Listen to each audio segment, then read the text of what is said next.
In this video, we're going to do the following problem. Solve by completing the square. And we're going to solve the equation x squared plus 3x equals 10.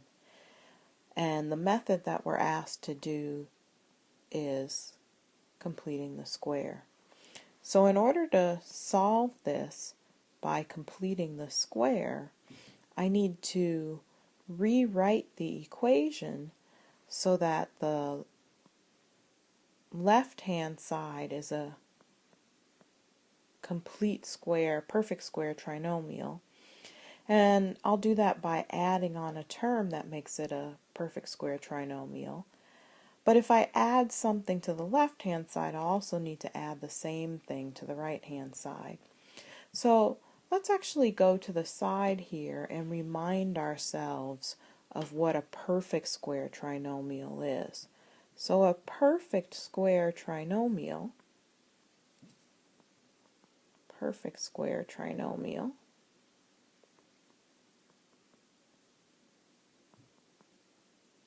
is going to be a trinomial of the form ax squared plus bx plus c that we can rewrite as the square of a binomial.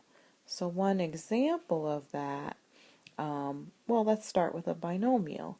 Let's say that we have x plus 6 and we square that. That's the same thing as x plus 6 times x plus 6. And when we multiply this out, we get x squared plus 6x plus 6x. Oops, I forgot that one of the x's there. Plus 36. And now looking at this form, we want to analyze this a little bit because when we build our own trinomials so that they're perfect squares, we want to know what it is we're looking for and what's going to happen. So the binomial here that we started off with had a 6 in that position, which then became these two 6's when we wrote, instead of writing it with the exponent 2, wrote it as a binomial times a binomial. And you can see that when we multiply the first x by the second 6 and the first 6 by the second x, that the terms that we get from that are the 6x and the 6x, which then together give us 12x. And when we multiply the 6 times the 6, we end up with the perfect square 36 at the end here. So our binomial form, this 6, when we multiply that by 2, we get the thing that's here in the middle, and when we square it, we get the term that's there at the end. So let me say that again. When we look at this 6 here, how that relates to our perfect square trinomial is that when we multiply that by 2, we get this coefficient here of x, the middle term, and when we square it, we get the term at the end. So half of 12 is 6, and 6 squared is going to give us 36.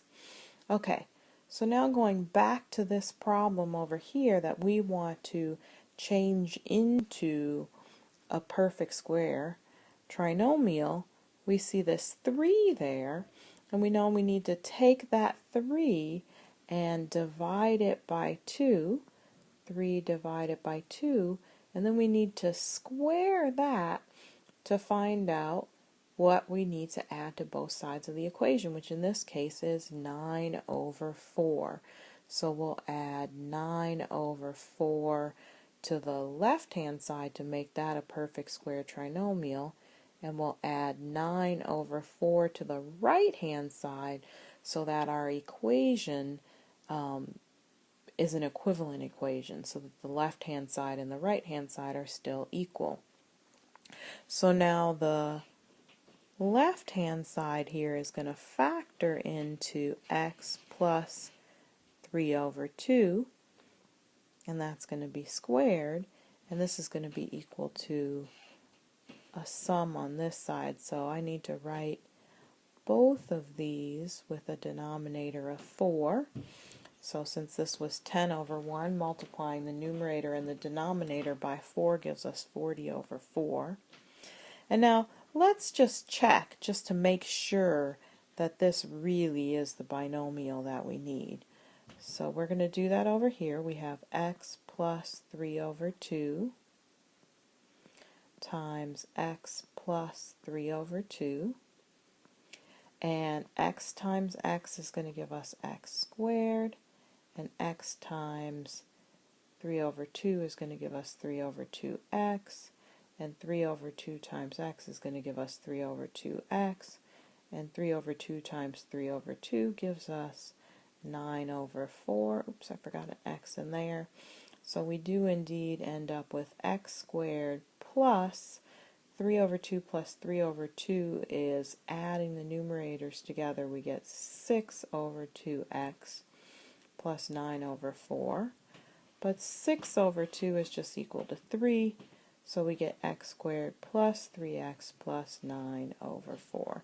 So this binomial squared here really is equivalent to the expression above it that it is replacing. Okay, so continuing on with our problem here, solving our equation. On the left-hand side, we have x plus 3 over 2 squared, and that's going to be equal to 49 divided by 4. And now, because I have a square on the left-hand side with a variable expression in it, I can apply the square root property to both sides of this equation. So we get that the square root of x plus 3 over 2 squared is equal to the square root of 49 divided by 4. Evaluating the square root on the right gives us 7 over 4. And now we have to remember the principle of square roots. That tells us if we square something and then take the square root, we don't get back that original thing, but instead we get back the absolute value of that thing. And now we have to remember our principles for solving absolute value equations. This, inside the absolute value, could be equal to 7 over 4, that positive value that we had over there, but it also could be equal to the opposite of that, negative 7 over 4, because 7 over 4 and negative 7 over 4 are the two numbers that we can take the absolute value of and get 7 over 4. So continuing with our solving, in this first equation here, we need to subtract 3 over 2 from both sides of the equation, and we get x is equal to 7 over 4 minus 3 over 2, and those need to have a common denominator, so we get 7 over 4 minus, I'm going to multiply the numerator and the denominator of this second equation by 2, so that's going to give us 6 over 4, and we're going to end up with x is equal to 1/4. And now we'll solve the second equation. So again, we need to subtract 3 over 2 from both sides of the equation, and x is equal to negative 7 over 4 minus 3 over 2. And again, we need to have a common denominator in order to do that subtraction. So we'll multiply the numerator and the denominator by 2, and we get x is equal to negative 7 over 4 minus 6 over 4, in which case x could be equal to negative 13 divided by 4. So we have two possible solutions for our equation. One of them is x is equal to negative 13 over 4, and the other one is x is equal to 1/4.